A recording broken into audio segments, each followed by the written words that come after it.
Hey guys, this is Comic and today I'm doing a review for Justice League issue 2. And before I start talking about this issue, just want to give you guys a couple updates. Of course, I have Comic episode 156, and that's show where I review all the comics I read this week in one show.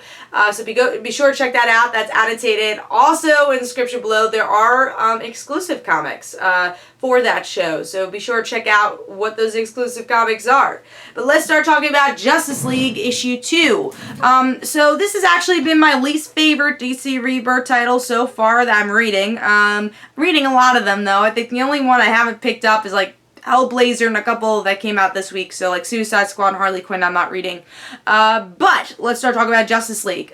So the cover is pretty generic like the book itself. It's Flash running a bit, and you get to see him doing his little super speed there. You got Jessica Cruz and Batman just hanging out. Artwork's not bad, just there. And then interior art. It's the same thing. It's not bad, but the colors don't mesh well. It's not really that exciting at the same time. It's just kind of there. So the artwork is okay for me. Again, definitely not bad. Even maybe above average, but it's just not... This is a pretty good panel here. But it's just not anything new, I feel. Or just anything interesting that really grabs me for the artwork. But let's see what's going on with the story. So with this issue...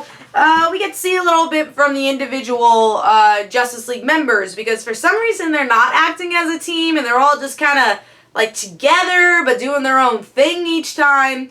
There's definitely a big focus on the Green Lanterns, which is inconsistent with the Green Lanterns actual series, because for some reason here Jessica can make constructs, and I was a little confused by that because in the current Green Lantern story she can't.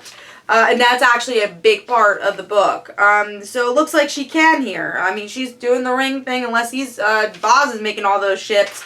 It looks like she's making constructs. So I don't know what that's all about. And the rest of it, again, is everyone doing their own thing, trying to defeat this monster. And by the end, the monster becomes bigger. And also, Batman and Superman have a talk, and they said we need to go to the center of the earth and fight more of this monster. So here we go. Just a really big action issue.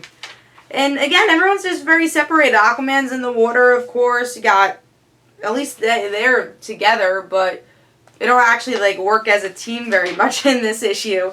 Here's some more aliens trying to attack the world. Again, the best way I could describe this book is just really generic. I say this about a couple of the DC Rebirth books this week. It was Nightwing, I said this too. It's just kind of been there before type thing. Alright, there's people attacking Earth. What's interesting about that?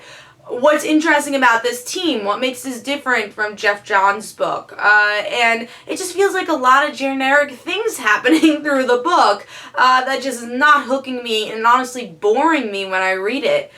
So for me, I gave Justice League issue 2 2 stars. I was not feeling this issue, and honestly, it seems like this arc's going to be going on for a while. So I'm going to be dropping Justice League for the time being until maybe there's an interesting story arc that says, oh, you know, I'll pick it up again. But this arc is not doing it for me. So Justice League issue 2 gets 2 stars. So hopefully you guys enjoyed. This is Comic Don't forget to follow me on Twitter. Don't forget to like my Facebook page. Also, description below, there are links for my comic book, Like Father, Like Daughter. And don't forget to like the Facebook page of Like Father, Like Daughter. I'll see you guys later.